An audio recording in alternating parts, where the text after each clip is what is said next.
हे रव्याचे पापड पहा, दुप्पट तिप्पट फुलणारे आहेत. रव्याच्या तुलनेत पाण्याचे प्रमाण परफेक्ट घेतले की पापड व्यवस्थित बनतात आणि नवीन व्यक्तीसुद्धा सहज करू शकतो. पापड मस्त हलका फुलका आणि कुरकुरीत तयार झालेला आहे. तोंडात टाकताच सहज विरघळतो. नमस्कार, संगीता ढोले किचनमध्ये आपले खूप खूप मनापासून स्वागत आहे. आज आपण रव्याचे पळी पापड कसे बनवतात ते टिप्ससह बघणार आहोत. या वाटीने 2 वाट्या रवा इथे घेणार आहे. ही 1 वाटी, हे 2 वाट्या आपण इथे रवा घेतलेला आहे. त्यामध्ये पाणी टाकून चम्मचने फिरवून घेऊन याला आपण 2 ते 5 मिनिटांसाठी असंच राहू देणार आहे. तर रव्यावरची जेवढी काही घाण असेल किंवा त्याच्यामध्ये काही कचरा असेल तो वर येईल आणि रव्यावरचे पाणी अशा पद्धतीने काढून घ्यायचे आहे. त्यामुळे रव्यावर घाण पाणी निघून जाते. आता आपल्याला इथे थांबायचं आहे. एकदा ह्याच्यामध्ये पाणी टाकून याला आपण स्वच्छ धुवून घेणार आहे आणि 5 मिनिटासाठी थांबणार आहे. 5 मिनिटं झाल्यानंतर याला व्यवस्थित असं पाणी काढून घेणार आहे. पाणी काढताना रवा बघा आपला एकदम शुभ्र असा दिसतोय. रवा पडत आहे. आपल्याला इथे थांबायचं आहे. मी इथे रवा 2 वेळेला धुवून स्वच्छ करून घेतलेला आहे. आता याच्यात पाणी ॲड करून हा रात्रभर मी असाच भिजत ठेवणार आहे. मी इथे रात्रभर रवा भिजत ठेवला होता. चला तर मग याच्यावरचं पाणी आपण काढून घेऊ. पाणी काढून घेताना पाणी बघा किती स्वच्छ असं दिसते आणि रवासुद्धा एकदम पांढरा शुभ्र दिसतो. रवा या भांड्याच्या बुडाला घट्ट असा बसलेला आहे. त्याला थोडंसं सैलसर करून घ्यायचं आहे. कढई गरम झाल्यानंतर इथे मी थोडंसं तेल टाकून घेतलं आहे.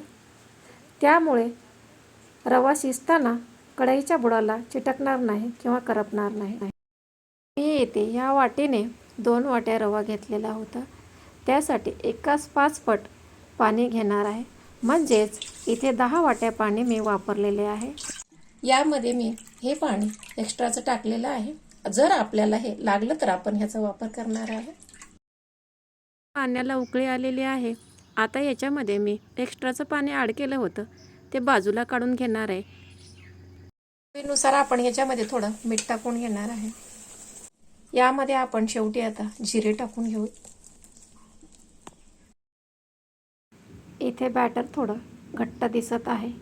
याच्यामध्ये मी अर्धी वाटी पाणी टाकून घेतले आहे. त्यामुळे हे थोडंसं पातळ होईल आणि आपल्याला टाकताना पण व्यवस्थित टाकता येईल. आता ह्याच्यामध्ये आपण उकळी आल्याच्या नंतर थोडं असं अगदी बारीक बारीक धार टाकायची आपल्याला आणि हे आपलं हलवत राहायचं आहे पळीने, जेणेकरून याच्यामध्ये उकळ्या होणार नाहीत. बघा ह्याच्यामध्ये हलवताना कुठल्याही प्रकारची आपल्याला अशी गुठळी दिसत नाहीये आणि हे आपलं व्यवस्थित असं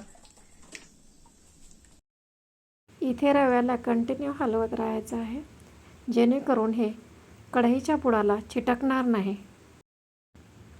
इथे थोडेसे तेल टाकून बॅटरला व्यवस्थित हलवायचं आहे. तीळ आपण शेवटी टाकून घेतलेले आहेत. रव्याचं मिश्रण घट्ट झालेलं आहे. एक्स्ट्राचे पाणी मी बाजूला काढून ठेवले होते ते इथे वापरणार आहे. त्यानंतर पळीने कंटिन्यू हलवत राहायचं आहे.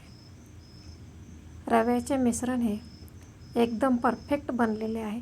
याच्यामध्ये पाणी पण लागणार नाही आणि घट्ट पण झालेले नाही आहे.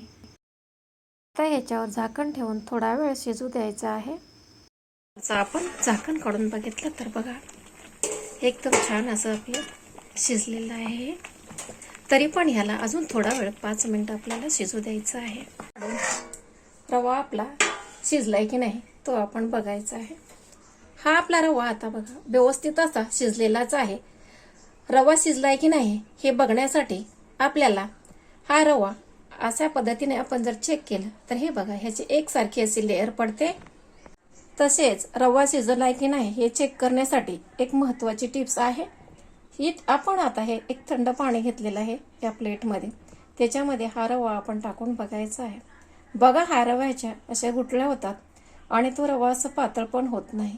एक जीव झालेला आहे म्हणजे हा रवा एकदम छान असा तयार झालेला आहे. इथे मी गॅस बंद करून घेतलेला आहे. इथे प्लॅस्टिक घेऊन प्लॅस्टिकवर पळीने व्यवस्थित बॅटर टाकून घेऊन व्यवस्थित असं त्याला फिरवून घ्यायचं आहे. त्यामुळे ह्या पापड गोल गोल आणि छान होतात. अशाच पद्धतीने मी सर्व पापड ह्या प्लॅस्टिकवर टाकून घेणार आहे. त्यामुळे पापड काढताना व्यवस्थित निघतात आणि प्लॅस्टिकला पण चिटकत नाहीत. पूर्ण पापड टाकून झालेले आहेत. आता ह्या पापड 2 ते 3 दिवस उन्हामध्ये व्यवस्थित सुकवून घेणार आहे. 2 ते 3 दिवस उन्हामध्ये छान असे सुकवून घेतलेले आहेत. एकदम छान असे कडकडीत सुकलेले आहेत. तसे दिसायला पण एकदम ट्रान्सपरंट दिसत आहेत. जिरे टाकल्यामुळे थोडासा कलर चेंज झाला आहे. कढई गरम झाल्यानंतर यामध्ये मी तेल टाकून घेतलं आहे. तेल छान गरम झालेलं आहे. यामध्ये आता पापड टाकून मस्त असे तळून घेणार आहे आपण. बघा, पापड तळताना एकदम छान असे फुलून येत. आता मी इथे एकदा 2 पापड टाकते.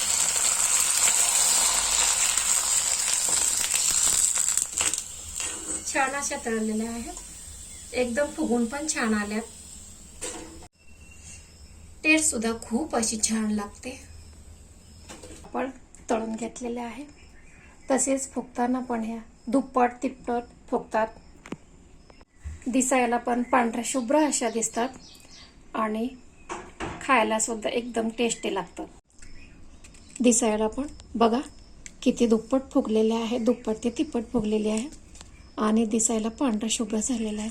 तशीच आता तुम्हाला मी एक पापड किती खुसखुशीत झाली आहे तर मी इथे थोडं मोडून दाखवते. हे बघा,